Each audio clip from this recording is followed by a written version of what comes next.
We live in a time where we can freely express what we really are.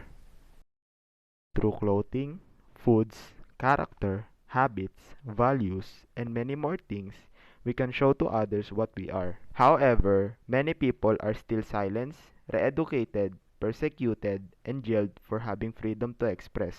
These kind of acts are still rampant due to the fact that through statistics, many have been silenced for having freedom of expression or for showing the truth. Many medias around the world cannot show what really is happening to those people that are silenced due to the fact that they are controlled by a higher official or sometimes the government. Filipinos also experience this from time to time, especially to other groups such as LGBT plus community, union workers, and other activists. They are silenced by judging, abusing, and sometimes rejecting them to other places in Philippines. This begs a question, can we really express what we feel in this modern world? Sharing, expressing, and holding your opinions without fear of external authorities is the exact meaning of freedom of expression. Having an opinion and sharing it is normal as long as it is necessary for the problem or conversations. Having a freedom of expression is great because we can show to the world that this is what we want and maybe people can support us too. But sometimes when we express ourselves, make sure that it really is necessary to express it. On the given example we have discussed earlier, there is also a place where we can give a lot of speech or expression. And that is the social media. Social media is an application where we can post what is on our mind, photographs, and videos. We can comment on them and also share it to our own feed. With the help of social media, we can be reckless and imprudent as long as we are anonymous to others. Example, a student where he will post bad things about his teacher in the social media because the teacher has badmouthed him privately in an online meeting. You are so stupid. Just look at your work. It is full of errors. Have you done this last night? I have given you 2 weeks to finish this. And you give me this. It is full. It is full of Christmas lights. Full of reds. Okay. I will not give you a grade for this work. I have decided that I will not give you it. I will give you a 0. Make sure you have learned something from it. Okay?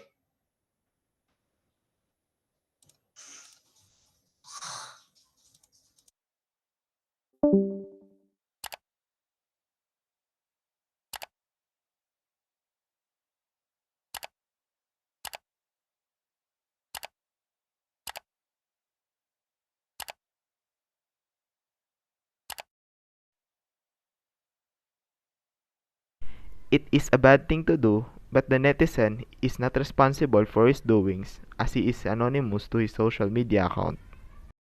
Venting out in social media can be helpful to others because expressing what is in their deepest hearts can let their stress out. However, it can only build up stress to others just by seeing those rude posts. Also, expressing what is on our mind in social media is an alternative at expressing it at real life. Rather than keeping it in our mind, we can show it to the social media as no one can judge you on who you are. When there is an advantage, there is also a disadvantages for using social media to express yourself.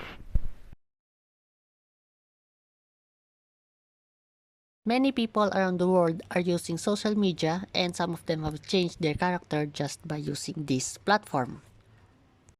They are seeking validations to other people and they will hate others for not accepting their opinions.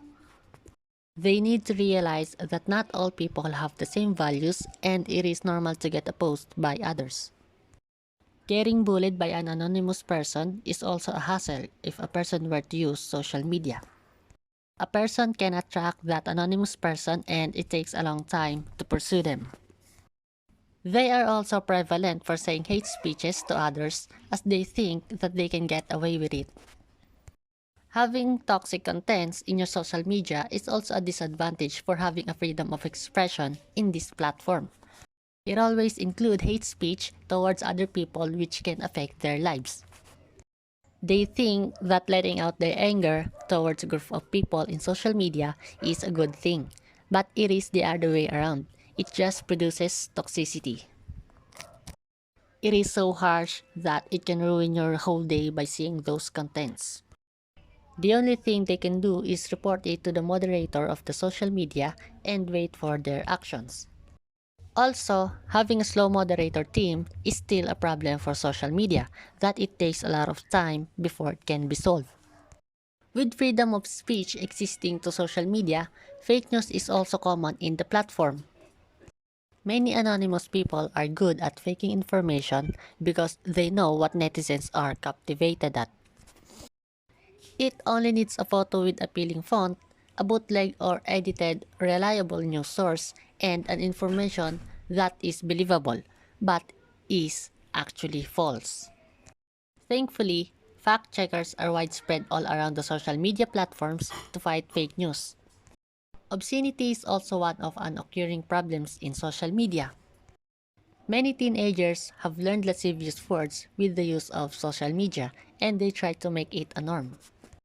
Teenagers are also exposed to immodest people in social media, which influence them from doing it also. With those images and feed being posted in social media, many are discomforted, especially girls. It is also annoying that other netizens are trying to defend this act.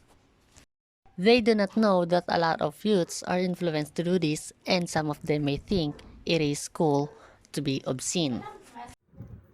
Disadvantages of using social media can be resolvable in a lot of ways. In cyberbullying, rather than arguing with the strangers in the internet, just block that person and report it to the moderators. The other way you can do is just scroll and ignore their messages or replies. Ignoring the replies can make you not care at all, and also you can feel at peace. For example, a student give an advice to an angry student because he is intimidated at an anonymous person in the social media.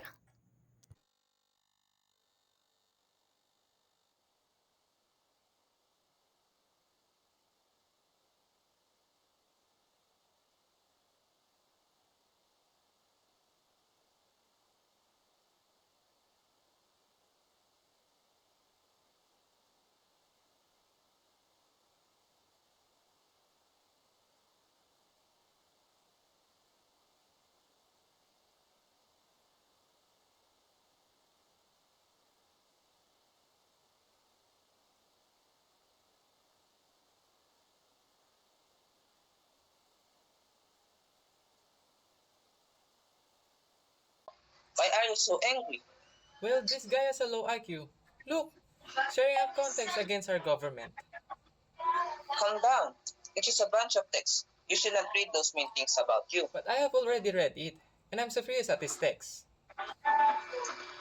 It's just a random person trying to mess with you. You can just block that guy and leave the group you have joined. Even so, I'm still angry at what he thinks. Rather than thinking about what he said to you, why won't we just play physical sports? Well, I guess it would work. Thanks for stopping me, man. You're welcome. Now, let's go outside. As you can see, we can really be angry at a person if they are taunting us. But it is a social media. We cannot really confront a stranger as we really do not know them. In hate speech, we can also report the anonymous person if he or she is prevalent for posting hate speech in social media. We can also block that person, which is a good choice to save ourselves from being intimidated because of them. Fighting fake news has a different treatment to solve it. To fight it, make sure to analyze the post carefully. You should check the logo of the post and match it to the real one. If it is fake, then it is fake. You will also notice a fact check that will blur the fake news, and it will let you pick to see the photo or read the fact check article first. If it's still doubtful, you can research it on the internet and read the articles that support the news. For example, a student shows news or information to her friend, but her friend already knows that it is fake. Hey, have you not noticed that our president have a hidden treasure called Taliano Gold that can build a lot of infrastructure? You still believe in that hoax? It cannot be a hoax. Just look at this photo I have got from a reliable source. Hi. If it's really true, how come that there's a fact check right under the post? But fact check is a lie. Okay, try to look for another source to support your information. But if you found nothing, then it's considered to be a false.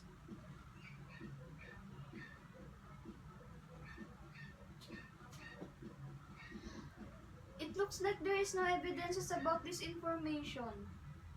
It may hurt my feelings, but I have known the truth.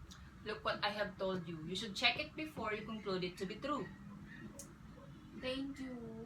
No worries, sis. As you can see in the example, knowing the truth may hurt us, but it is for the best.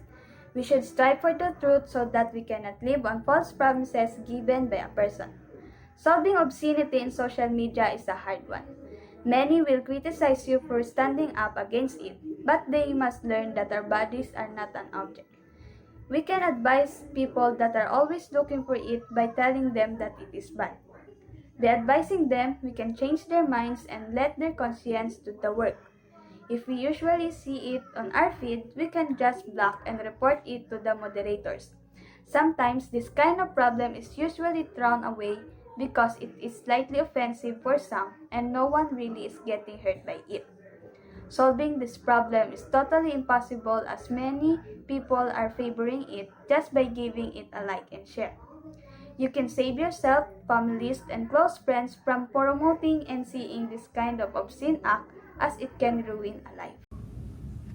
There are also many ways we can do to avoid any of the bad sides of the social media.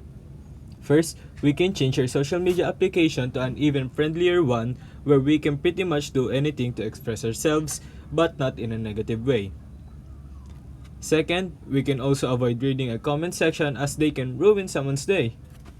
Third, we can also unfriend or unfollow anyone who give us a bad day just by seeing their posts. Fourth, if someone disagrees with you, let them be.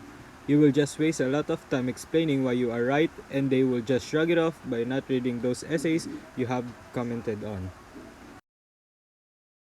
Lastly, we should also be responsible for what we post. We may become anonymous on social media but become a good example for a lot of netizens that are also using it.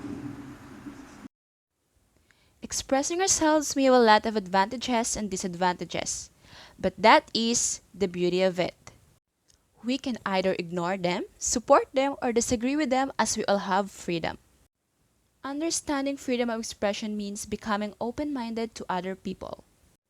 They may be the distressing person we know, but they still have the right to express themselves.